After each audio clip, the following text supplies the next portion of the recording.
दिल्ली के पश्चिमी इलाके में नशे के कारोबार की जड़ें कितनी गहरी हो चुकी हैं, इसका एक और चौंकाने वाला उदाहरण सामने आया है। इस बार खबर सिर्फ एक तस्करी की नहीं, ना सिर्फ एक गिरफ्तारी की है, बल्कि इसमें महिलाओं की बढ़ती भूमिका ने पुलिस और समाज दोनों की चिंता बढ़ा दी है। डीसीपी कुशलपाल सिंह के मुताबिक पुलिस काफ़ी समय से इलाके में सक्रिय ड्रग्स नेटवर्क पर नज़र बनाए हुए है।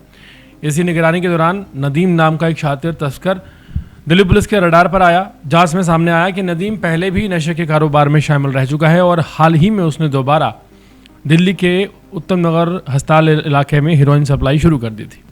पुलिस को 11 अप्रैल को पुख्ता सूचना मिली कि नदीम हस्तसाल विहार इलाके में एक महिला तस्कर पूजा को हीरोइन की खेप देने आने वाला था।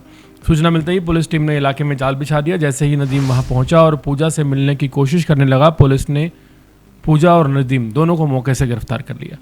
तलाशी के दौरान पुलिस को उसके पास से हीरोइन की खेप के साथ करीब 53,000 रुपये नकद बरामद हुए। पूछताछ में सामने आया कि दोनों आरोपी उत्तम नगर के रहने वाले हैं और पिछले लंबे समय से मिलकर नशे का कारोबार लगातार कर रहे हैं। लेकिन इस मामले में सबसे बड़ी और चिंताजनक बात यह है कि अब इस अवैध धंधे में महिलाओं की भागीदारी बहुत ज़्यादा तेज़ी से दिल्ली में बढ़ रही है। पूजा का इस नेटवर्क में शामिल होना सिर्फ एक उदाहरण नहीं है, बल्कि ये एक बड़े ट्रेंड की ओर इशारा करता है। पुलिस अधिकारियों का कहना है कि महिलाएं अब सिर्फ नशा तस्करों की सहयोगी नहीं है, बल्कि खुद सक्रिय तस्कर की भूमिका निभा रही हैं।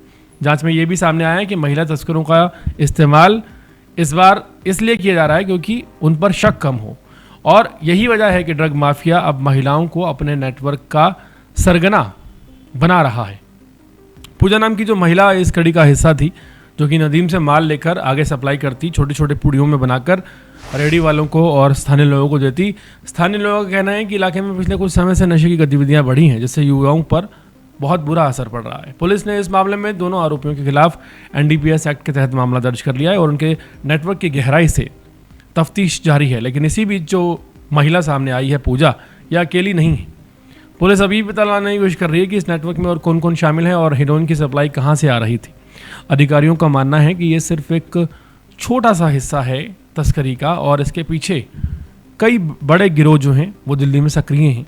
इस घटना ने एक बार फिर ये सोचने पर मजबूर कर दिया है कि नशे का जाल अब समाज के हर वर्ग को अपनी चपेट में ले रहा है। खासतौर पर दिल्ली में महिलाओं की नशा तस्कर के तौर पर बढ़ती भूमिका इस खतरे को और गंभीर बना रही है, क्योंकि अगर समय रहते सख्त कदम ना उठाए गए तो समस्या आने वाले समय में और बड़ी हो सकती है। हाल ही में सुल्तानपुरी इलाके की कुख्यात ड्रग पेडलर कुसुम को गिरफ्तार किया गया था। इससे पहले कंझावला में एक महिला को गिरफ्तार किया गया था।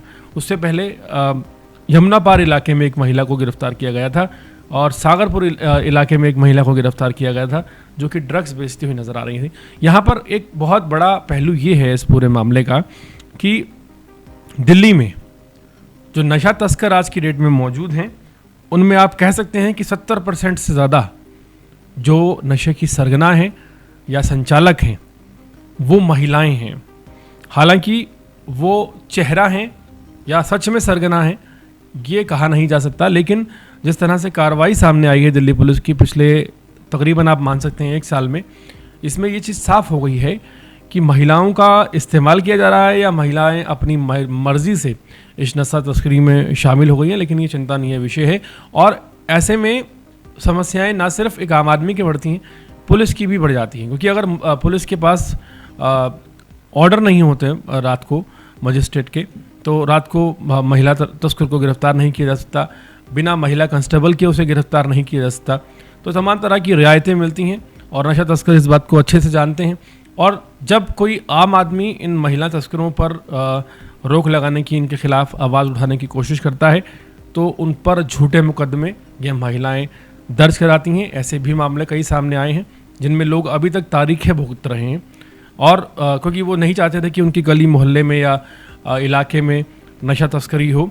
जैसे ही उन्होंने कंप्लेंट की तो जो महिला तस्कर थी वो उनके खिलाफ झूठे मुकदमे दर्ज करा देती हैं और ख़ुद पेशी पर भी नहीं आती हैं। सबसे बड़ा सवाल जो है, हैरान करने वाला मामला है। तो ऐसे में दिल्ली पुलिस के लिए और प्रशासन के लिए एक बड़ी चुनौती ये है कि जो महिला तस्कर हैं, आदतन अपराधी इस पूरे मामले में लिप्त, उनके लिए क्या प्लानोग्राम है और जिस तरह वो आम लोगों को भी फंसा देती हैं, इसके लिए क्या रणनीति सरकार ने बनाई है।